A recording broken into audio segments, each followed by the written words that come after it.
qui se colle sur le bois. Au moment où il transforme en papillon, le papillon s'envole, mais ce qui reste de son corps est pourri sur le bois et devient rouge, tout rouge. Alors les gens enlèvent cette couleur et font justement la couleur rouge avec. Vous voyez l'image ici et qui nous parle du Seigneur Jésus-Christ à la croix, qui a pris nos péchés à la croix, qui nous a entièrement lavés par son sang. C'est le seul abri, mes chers amis, qui nous sauve. Le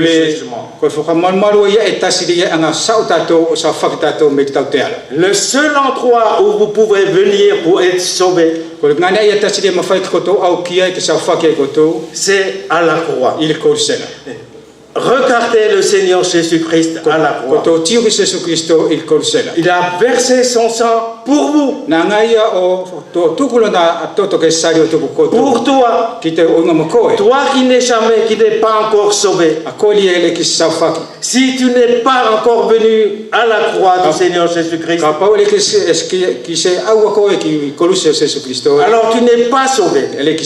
Mais si tu viens là, si tu confesses ton péché, alors regardez-le sur la croix. C'était pour toi qu'il est mort sur la croix. Parce qu'il fallait régler ton problème qui est le péché. Personne ne peut enlever cela. Ni les moyens, ni tous les trucs chimiques que l'homme a inventés. Jamais le péché a été enlevé. Aucun pèlerinage ne peut enlever le péché. J'ai vu des gens dans les photos qui marchent à genoux pour aller pour faire ce qu'on appelle une station.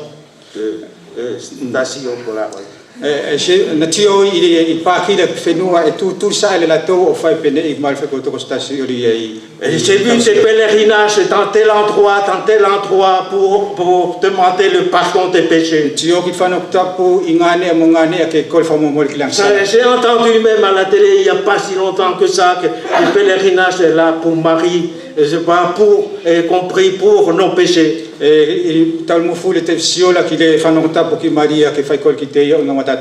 Vous savez, mes chers amis, rien de tout ça peut enlever ton péché. Jamais aucun homme ne peut enlever cela. Ni Marie ne peut enlever ton péché. Marie n'est pas morte sur la croix. Et Marie, pour le moment, il attend, son corps n'est pas encore monté. Il n'y avait qu'un seul, mes chers amis, qui est mort sur la croix, qui peut effacer tes péchés. C'est le Seigneur Jésus-Christ. Pourquoi? Parce qu'il était Dieu. Parce que c'est le seul qui peut pardonner nos péchés. Et il était homme. Et il a pris ta place à la croix. Et c'est le seul, mes chers amis, qui enlève ton péché. Alors, il te demande qu'une chose, c'est de venir aujourd'hui. Et c'est ce fil, mes chers amis, dont il est parlé ici. C'est le seul garantie que ton péché a été effacé. Et que tu es sauvé. Sauvé de quoi? De la colère de Dieu. Sauvé du jugement de Dieu. Parce que ta vie a été une vie en dehors de Dieu et contre Dieu. pas seulement parce que tu es pécheur, c'est-à-dire à cause de tes péchés, mais ta nature, toi, tu es pécheur. Même si tu es né d'un homme pécheur, ton père était pécheur, ta mère était une pécheresse, jusqu'à Adam, nous sommes des hommes pécheurs. Et tout cela, c'était le jugement de Dieu tombe sur nous. Mais grâce à Dieu, son amour, il aime les hommes. Il aime les pécheurs. Il a envoyé son fils Jésus-Christ pour te sauver, pour enlever ton péché et te permettre de retrouver et d'accéder à Dieu. Parce qu'il n'y a que là où nous pouvons avoir le vrai bonheur. Ici, le cordon rouge était la preuve, c'était la garantie de notre sécurité. Mais cette femme avait fait une demande. Et je pense, et cette demande, je crois que tous ceux qui sont sauvés demandent pour sa famille. Et il a demandé son père, sa mère, ses frères, ses sœurs et tout.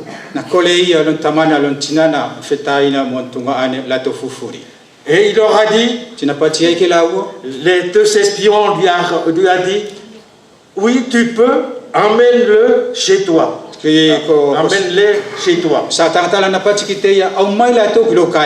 Dans ta maison. Mais mes chers amis, mais vous savez que pour amener chez moi, par exemple, ma famille, je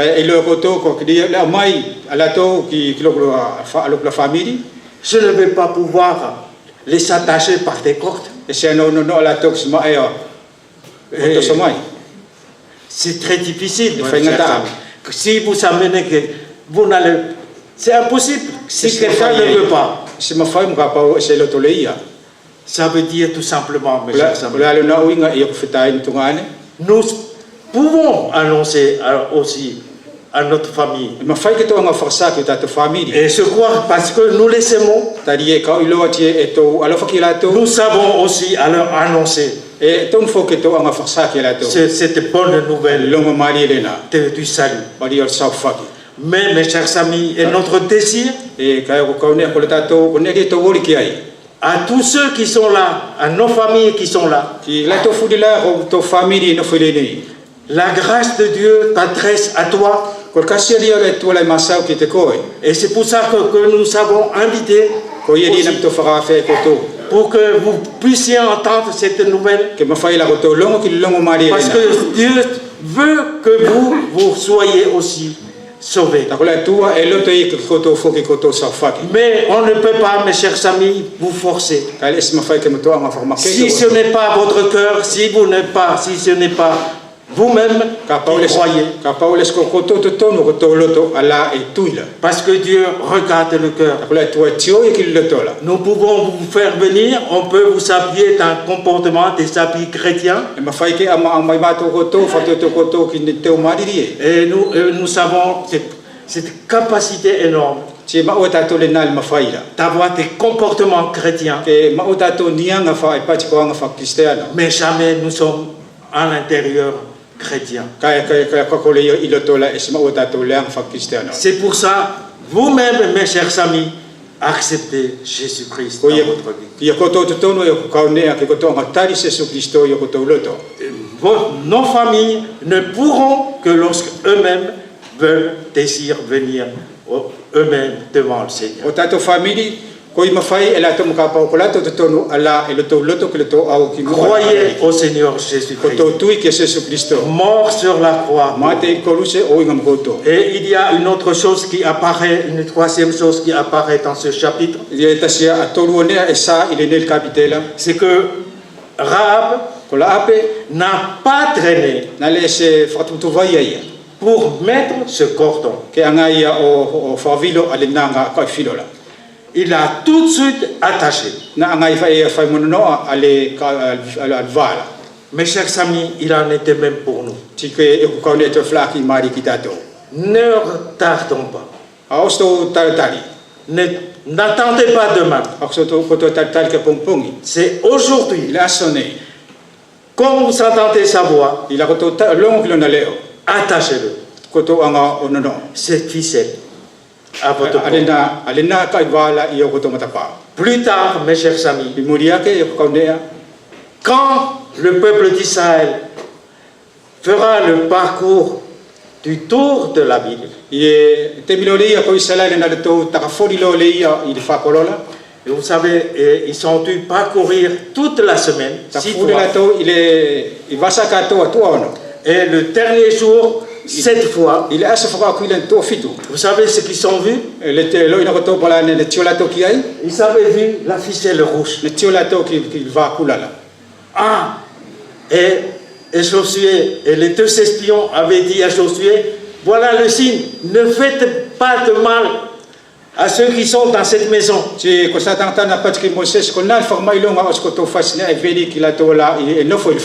le monde avait repéré.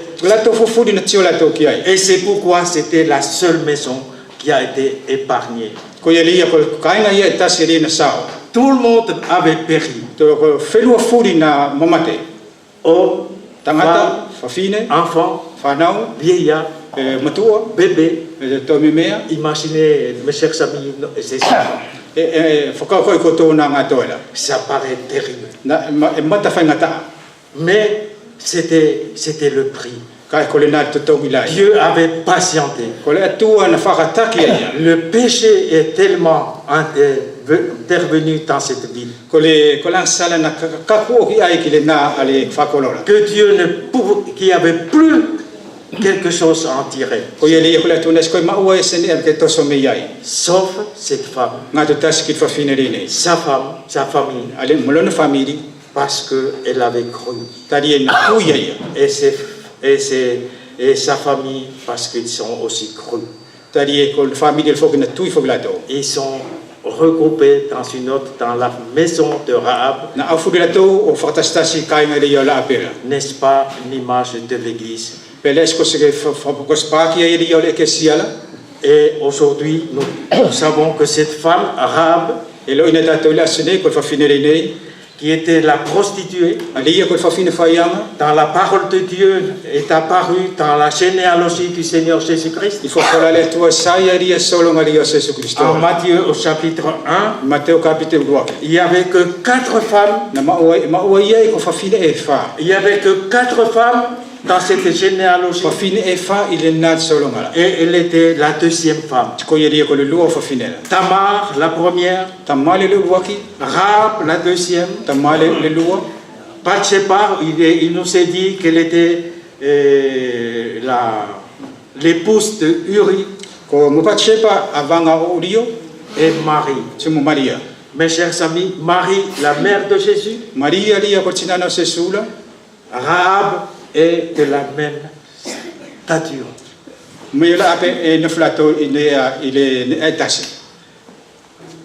De la famille du Seigneur Jésus-Christ. La famille royale. Son nom est venu et là, avec ces 4 femmes. Ah, j'espère que parmi nous, vous voulez être de la famille de Jésus. La généalogie de Jésus. Alors, c'est aujourd'hui. Prenez Jésus-Christ. Elle est aussi citée dans un autre chapitre des héros de la Bible.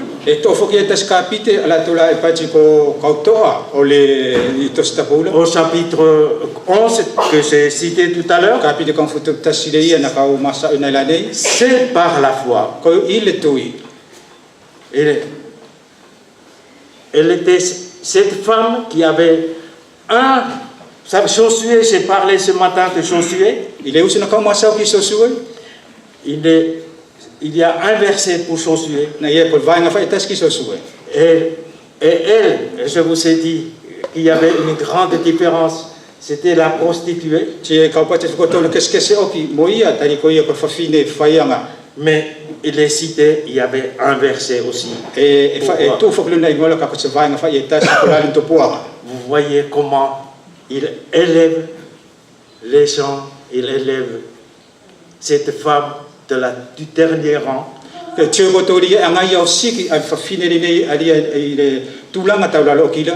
Au rang d'un Josué. Et puis dans Jacques, il nous est comparé, cité avec une autre figure de la Bible. Avec Abraham. La foi d'Abraham s'est manifestée par tes œuvres. Et Jacques cite à côté cette femme, la prostituée, ayant la même foi et les mêmes œuvres qu'Abraham. La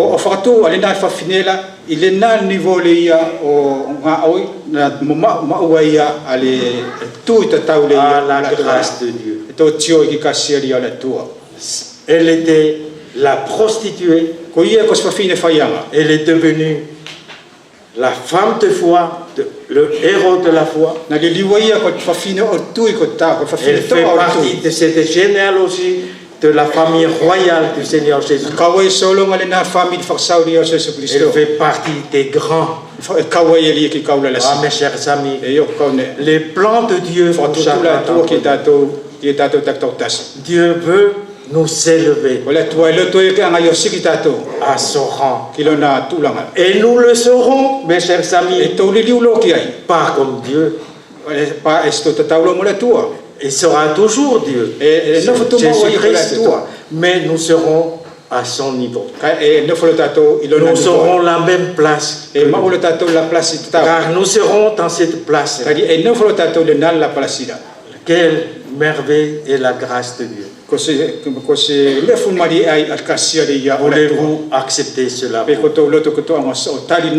Alors prenez, acceptez Jésus-Christ. Amen. Amen.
Ko ia kone ku ka mai ki te mi ke fa ke la tatola kang. Ko mana ki na to longo tu to matala furi ki ku pola lan fola ki masau ki tato ila la tenene. Nous avons terminé ce moment. J'espère que vous avons tous pris quelque chose de ce que nous avons entendu cet après-midi. Et que le Seigneur bénisse nos cœurs et bénisse sa parole dans nos cœurs.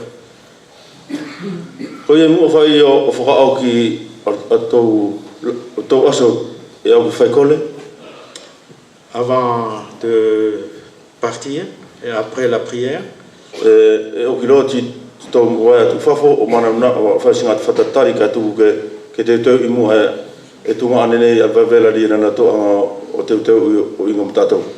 y aura une petite collation et donc attendez. Et après quoi nous pourrons partir chez nous. Le programme de demain, nous commençons à 9h.